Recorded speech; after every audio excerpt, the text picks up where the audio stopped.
राधे राधे सभी को। सभी श्यामा श्याम के दर्शन कीजिए और कमेंट में राधे राधे ज़रूर लिखें। सभी भक्तों को राधे राधे। ये देखिए शोभा के श्रृंगार दर्शन मेरे कान्हा जी का। श्यामा श्याम के दर्शन आप सभी कीजिए, कितने सुंदर लग रहे हैं। और हमने गर्मियों में उन्हें सूती वस्त्र बना रखे हैं और ज्वेलरी भी हल्की बना रखी है क्योंकि गर्मी बहुत हो रही है। इस वजह से ये देखिए आप भी कमेंट में बताएं कि आप भी गर्मियों में कैसे अपने लड्डू गोपाल की सेवा करते हो। सभी को राधे राधे। और ये श्री कृष्ण लीला पुरुषोत्तम भगवान, ये हम आपको सुनाएंगे। आप सभी वक्त सुनना और कमेंट में राधे राधे ज़रूर लिखना।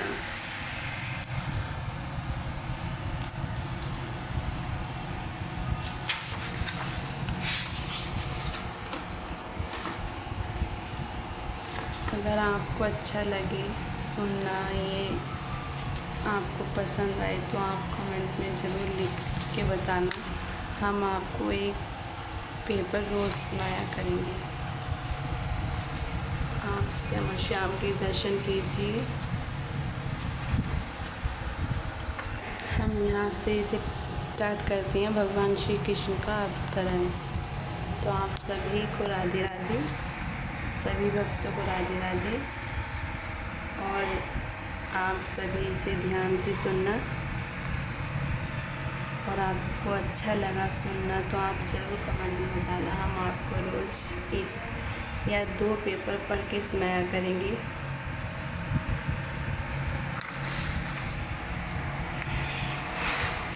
भगवान श्री कृष्ण का अवतरण। बोलिए श्री राधे राधे, बोलिए वृंदावन बिहारी लाल की जय। एक बार यह संसार ऐसे राजाओं की अनावश्यक सैन्य शक्ति से बोझिल हो गया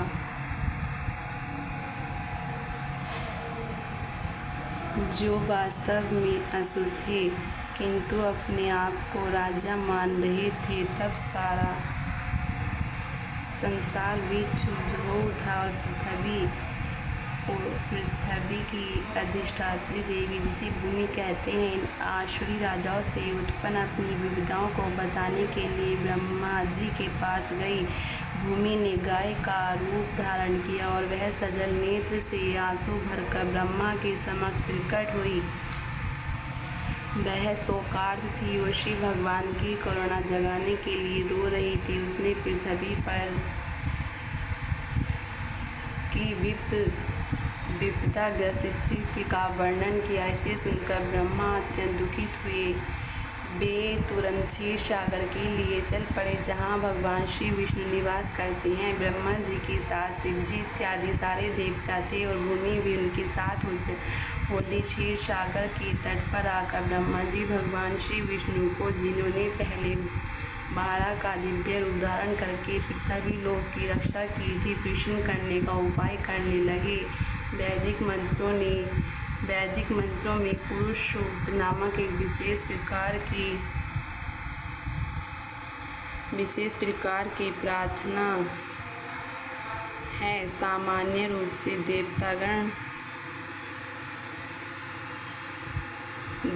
इसी पुरुष सूक्त का उच्चारण करके भगवान श्री विष्णु को नमस्कार करते हैं। यहाँ यह ज्ञात है कि जब भी किसी लोक में कोई उपद्रव होता है, उस लोक का अधिष्ठाता देव इस ब्राह्मण के सभी स्वामी ब्रह्मा के पास जा सकता है। ब्रह्मा जी भी शिव परमेश्वर श्री विष्णु के पास जा सकते हैं, किंतु वे वहीं प्रत्यक्ष दर्शन नहीं अपितु क्षीर सागर के तट पर खड़े होकर उनका प्रत्यक्ष दर्शन कर सकते हैं।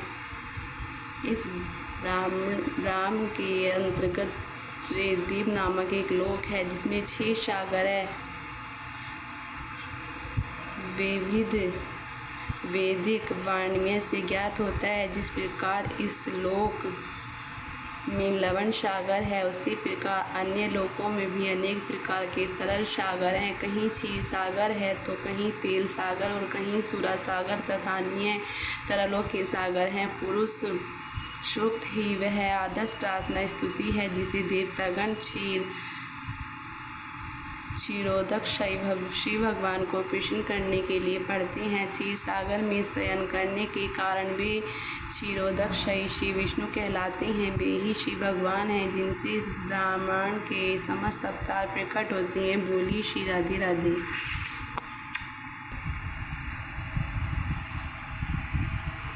जब सभी देवताओं ने श्री भगवान की स्तुति पुरुष सूक्त द्वारा कर ली तो उन्हें प्रकट रूप से उत्तर नहीं मिला। अतः ब्रह्मा जी स्वयं ध्यान करने में लग गए और तब भगवान श्री विष्णु ने उन्हें एक संदेश भेजा। ब्रह्मा ने इस संदेश को देवताओं तक प्रेषित कर दिया।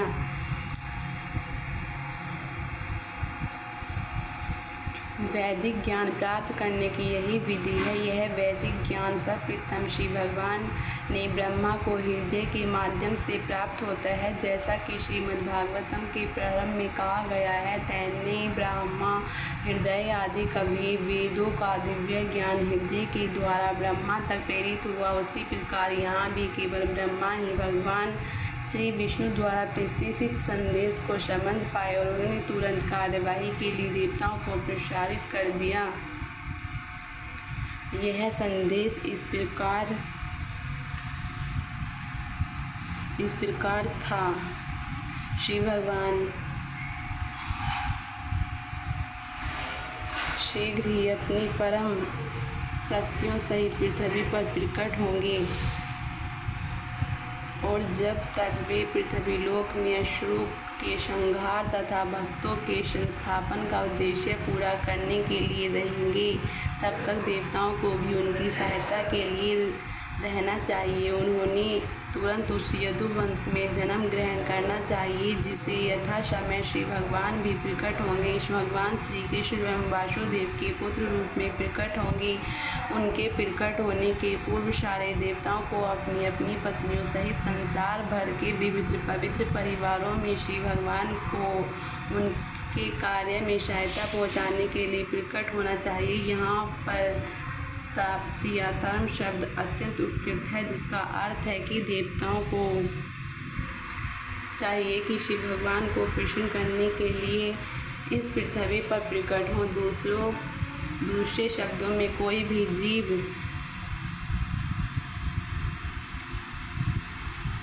जो श्री भगवान को प्रसन्न करने के लिए ही जीवित रहता है वह देवता है। देवताओं को यह जानकारी भी दी गई। भगवान श्री कृष्ण के अवतरण के पूर्व पृथ्वी पर भगवान श्री कृष्ण का पूर्ण अंश अनंत प्रकट होगा। जो अवतार के पूर्व पृथ्वी पर भगवान श्री कृष्ण का पूर्ण अंश अनंत प्रकट होगा, जो अपने लाखों फलों से ब्राह्मणों के धारण किए हुए हैं, उन्हें यह भी सूचित किया गया है श्री विष्णु की बारंगी शक्ति माया भी, जिससे समस्त जीव आकृष्ट होते हैं, परमेश्वर के आदेश के अंतर्गत उनकी प्रयोजन सिद्धि के लिए प्रकट होगी। समस्त देवताओं तथा भूमि को भी मधुर वचनों से आदेश तथा सद्भावना देने के पश्चात समस्त प्रजापतियों के पिता ब्रह्मा जी अपने धाम सर्वोच्च लोक ब्रह्मा लोक को चले गए। यदुवंश को नायक राजा सुरसेन मथुरा प्रदेश, जिसमें मथुरा नगर आता है तथा उन्हीं के नाम से प्रचलित जनपद सुरसेन पर शासन कर रहा था। राजा सुरसेन के शासन के कारण मथुरा नगरी समस्त यदु राजाओं की राजधानी बन गई। मथुरा इसलिए भी राजधानी बनी क्योंकि यदुओं का परिवार अत्यंत पवित्र था और वे जानते थे कि मथुरा ही ऐसा स्थान है जहाँ द्वारका के ही समान भगवान श्री कृष्ण का नित्य वास रहता है। एक बार सुरसेन के पुत्र वासुदेव देवकी को ब्याह कर अपनी नवपरिणीता पत्नी के साथ रथ पर चढ़कर अपने घर जा रहे थे। देवकी के पिता देवक ने प्रचुर दहेज दिया था क्योंकि वह अपनी पुत्री को अत्यधिक चाहता था। उसने सैकड़ों रथ दिए थे जो पूर्णतः स्वर्णमंडित थे। उस समय उग्रसेन का पुत्र कंस अपनी बहन देवकी को प्रसन्न करने के लिए वासुदेव के रथ के घोड़ों की राज स्वेच्छा से अपने हाथों में लेकर हाँकने लगा था। वैदिक सभ्यता की प्रथानुसार जब कन्या का ब्याह होता है तो उसका भाई अपनी बहन तथा अपनी बहनोई को उसके घर ले जाता है। नवविवाहिता कन्या को अपने पिता के परिवार का विक्षोभ न खले, इसलिए भाई उसके साथ तक जाता है जब तक वह अपनी ससुराल न पहुंच जाए। देवक ने जो पूरा दहेज दिया था वह इस प्रकार था: स्वर्णहारों से मंडित हाथी, सुसज्जित घोड़े तथा रथ। उसने अपनी पुत्री के विवाह प्रणाली, जो भारत में अब भी प्रचलित है, बताते हैं कि जब क्षत्रिय का विवाह हो तो दुल्हन के अतिरिक्त उसकी कुछ दर्जन तरुण सहेलियां भी राजा के घर जाएं। रानी की अनुचर्या दासी कहलाती हैं, किंतु वास्तव में वे रानी की सहेलियां की तरह कार्य करती हैं। यहाँ तक अनादिकाल से प्रचलित है। कम से कम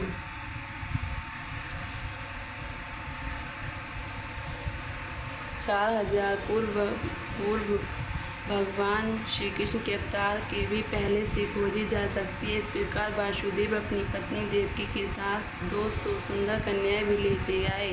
जब दूल्हा तथा दुल्हन रथ में जा रहे थे तो इस मुहूर्त की जानकारी देने के लिए अनेक प्रकार के बाजे बज रहे थे। शंख, बिगुल, ढोल तथा मृदंग एक साथ मिलकर मधुर गीत संगीत समूह वादन की ध्वनि उत्पन्न कर रहे थे। बारात अत्यंत मनोहर ढंग से आगे बढ़ रही थी और कंस रथ को हाँक रहा था। तभी आकाश से अचानक एक आश्चर्यजनक ध्वनि गूंजी, जिसने विशेष रूप से कंस को उद्बोधित किया: हे कंस, तुम कितने मूर्ख हो! तुम अपनी बहन तथा बहनोई का रथ हाँक रहे हो, किंतु तुम यह नहीं जानते तुम्हारी इसी बहन की 8वीं संतान तुम्हारा वध करेगी। बोलिए श्री राधे राधे। सभी भक्तों को राधे राधे। अब ये लीला पुरुषोत्तम भगवान श्री कृष्ण ये वाला पेज हम आपको कल सुनाएंगे। आपको अच्छा लगे तो कमेंट में ज़रूर बताएं। सभी भक्तों को राधे राधे। आज सुबह के श्रृंगार दर्शन मेरे श्यामा श्याम के आप सभी करिए। जय श्री राम।